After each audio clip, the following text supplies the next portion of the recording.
What's up, everyone? This is me, Ishita, and you all are watching Ignu Pachala. So, आज हम चर्चा करने वाले हैं unit number 5, India policy toward USA.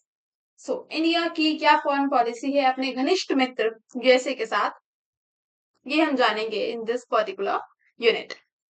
So India और US का जो रिलेशन रहा है वो थोड़ा सा कॉम्प्लेक्स रहा है, अगर हम बिफोर इंडिपेंडेंस भी देखें और आफ्टर इंडिपेंडेंस भी देखें.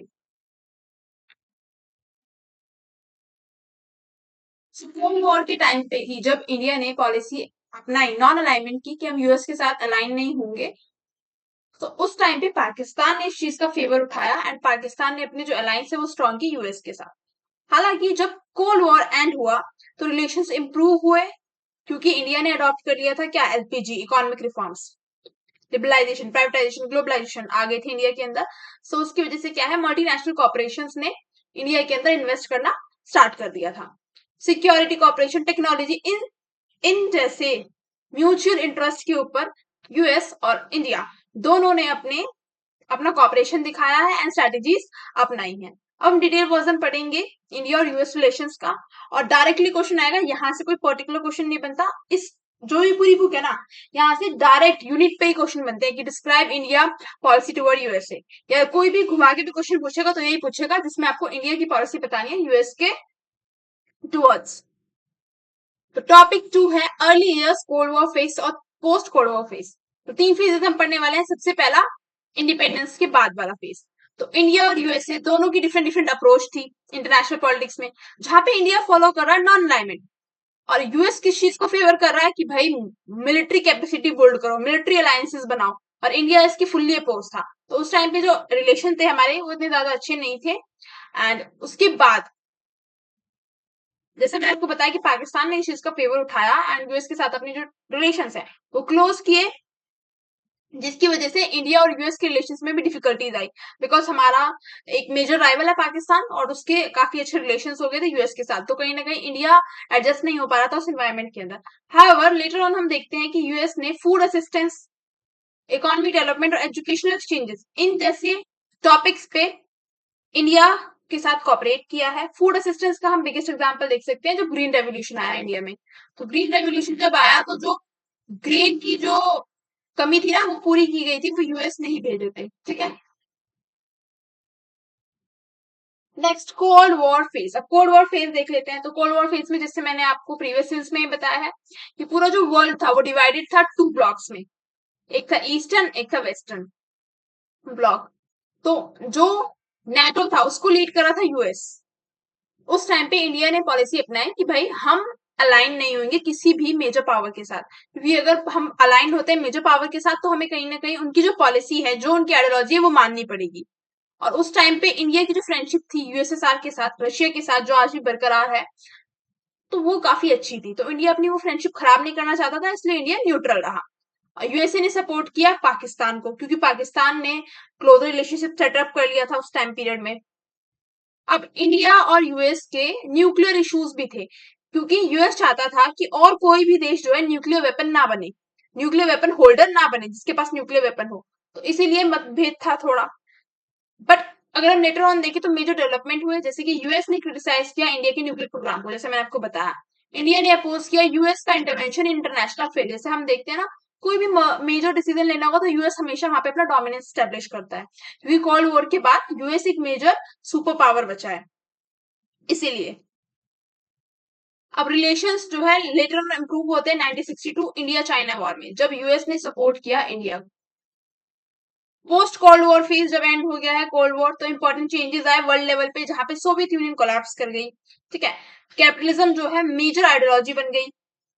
इंडिया में भी इकोनॉमिक लिबरलाइजेशन आ गया. अब उस टाइम पे क्या था, जब हमने अपने डोर ओपन किए इकोनॉमी के अदर कंट्रीज के लिए कि भाई आप आओ इन्वेस्ट करो इंडिया के अंदर. सो उस टाइम पे मेन जो हमारा एजेंडा बन गया था वो था, हमें इन्वेस्टमेंट चाहिए एज वेल एज टेक्नोलॉजी चाहिए.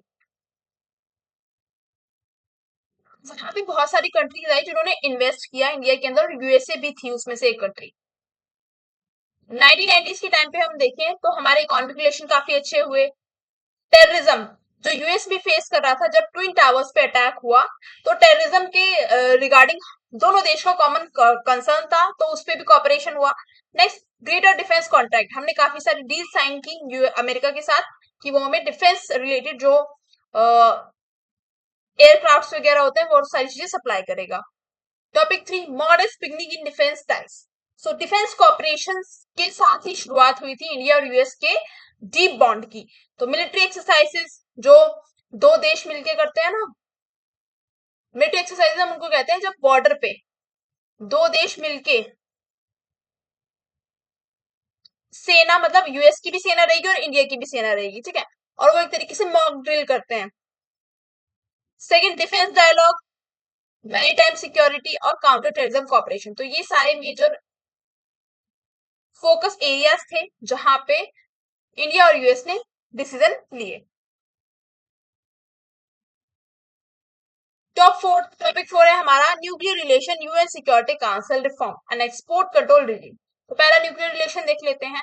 तो जो मेन इशू था इंडिया और यूएस के रिलेशंस में वो था न्यूक्लियर इशू, क्योंकि यूएस मना कर रहा था कि भाई आप लोग जो न्यूक्लियर वेपन है उसको होल्ड ना करो, ठीक है, ना बनाओ, और इंडिया ने जो अपना न्यूक्लियर वेपन बना लिया था और 2 टेस्ट भी कर लिए थे सक्सेसफुली राजस्थान के पोखरण में। इस बात से जो यूएस था वो नाखुश था, क्योंकि यूएस चाहता था कि अब जो आने वाली डेवलपिंग कंट्रीज है ना, चाहे वो चाइना हुआ चाहे वो इंडिया हुआ, तो ये सब देश जो है पीछे ही रह जाएं, ये सब न्यूक्लियर वेपन ना बनाए, अगर ये लोग भी न्यूक्लियर वेपन बना लेंगे तो ये भी पावरफुल हो जाएंगे। एंड नेक्स्ट पॉइंट था कि इंडिया अपने आप को रिकॉग्नाइज कराना चाहता था वर्ल्ड लेवल पे कि भाई हम भी न्यूक्लियर पावर होल्ड करते हैं और रिस्पॉन्सिबल है उसके towards.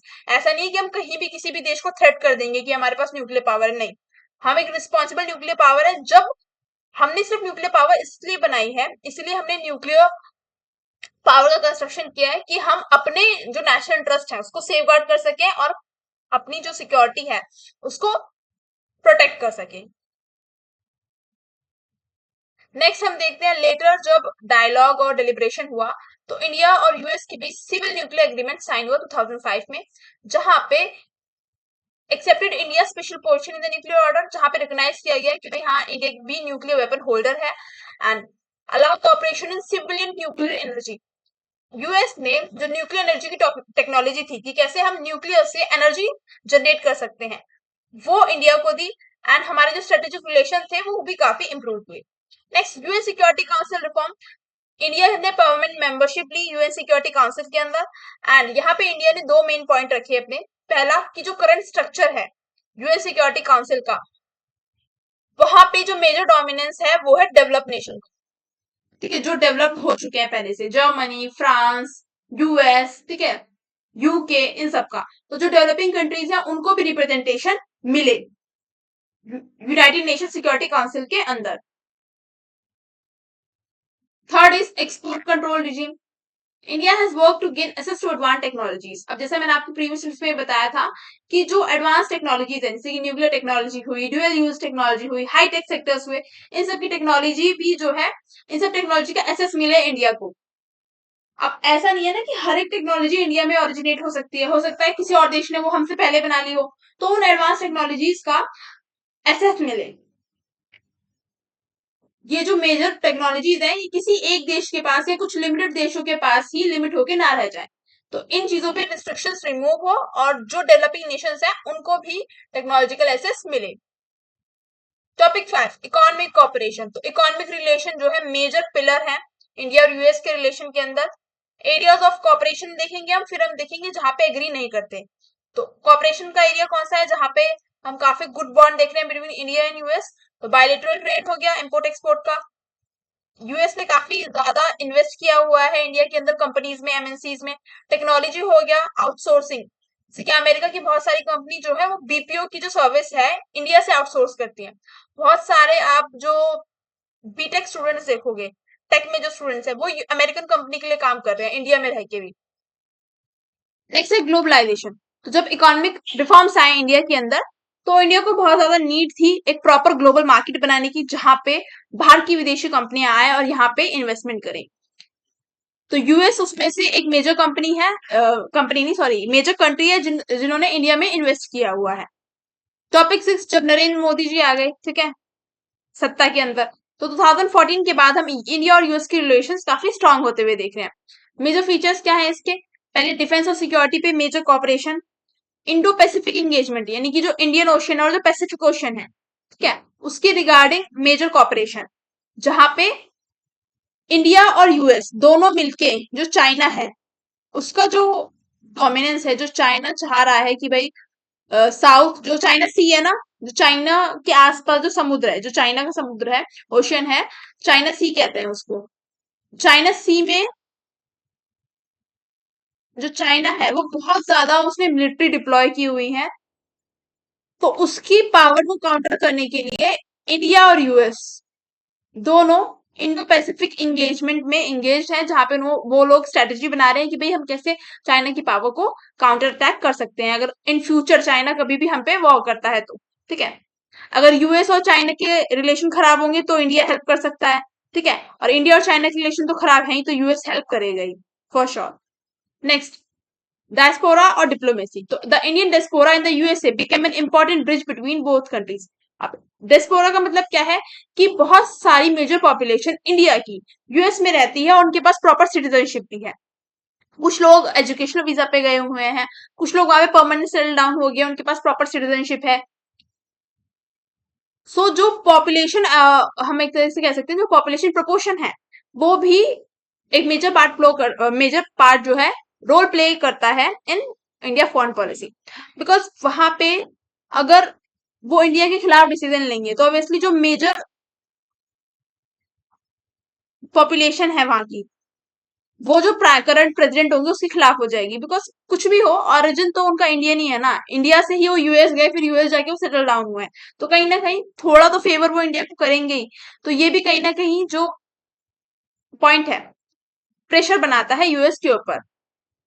Next, soft power. India used cultural influence and global outreach to strengthen relation. Modi foreign policy emphasise active engagement with major power in strengthening India global position.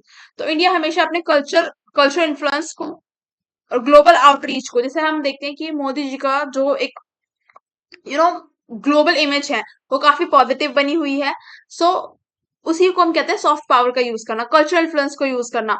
जो हमारा culture है, जैसे आप न्यूज में देखते भी हैं कि मोदी जी ने ये गिफ्ट किया, इस प्राइम मिनिस्टर को ये गिफ्ट किया, इस प्रेसिडेंट को ये कल्चरल जो इंडिया से जुड़ी हुई चीजें हैं वो गिफ्ट की। जो यहाँ का कल्चर है, मान लो कोई पेंटिंग हो गई या कोई क्लोथ्स हो गए, ट्रेडिशनल क्लोथ्स हो गए, इस टाइप से। Next, advent of Trump administration. अब जब ट्रम्प आए पावर में तब इंडिया और यूएस के रिलेशन कैसे हैं? तो कॉपरेशन कौन कौन से एरिया पे है? डिफेंस पे, काउंटर टेररिज्म पे, इंडो पैसिफिक स्ट्रेटेजी पे, strategy competition with China. Challenges क्या है? ट्रेड लेवल डिस्प्यूट है, जैसे हम देखते हैं कभी भी जो है टैरिफ लगा देता है, टैरिफ इंक्रीज कर देता है। इमिग्रेशन इश्यूज हैं, वहां की जो अमेरिकन हैं, जो ओरिजिनल वहां के अमेरिकन हैं, वो चाहते हैं कि इंडिया से जो माइग्रेट होकर लोग यहाँ पे आ रहे हैं और परमानेंट सेटल डाउन हो जा रहे हैं और उनकी जॉब्स ले रहे हैं, क्योंकि काफी स्किल्ड लोग हैं, तो उनकी जॉब्स जा रही हैं। आप जितने भी मेजर फाउंडर्स देखोगे ना, जो बड़ी बड़ी कंपनियां अमेरिका की, मोस्टली आपको इंडियंस मिलेंगी। जितनी भी मेजर बड़ी बड़ी कंपनियां हैं इंडिया की, अमेरिका की, वहां के जितने भी फाउंडर है आपको इंडियंस मिलेंगे। आप डॉक्टर हॉस्पिटल्स में चले जाओ, एमबीबीएस डॉक्टर आपको मोस्टली इंडियंस मिलेंगे। तो वहां की जो मेजर पॉपुलेशन है उसका पार्ट इंडियंस है। इसीलिए हम मैंने बोला था वो डिस्पोरा वाले पॉइंट में भी कि इन्फ्लुएंस करती है फॉरेन पॉलिसी। यहाँ पे हमारा चैप्टर एंड होता है। Thank you for watching the video. अगर आपको वीडियो अच्छी लगी हो तो do like share subscribe my channel.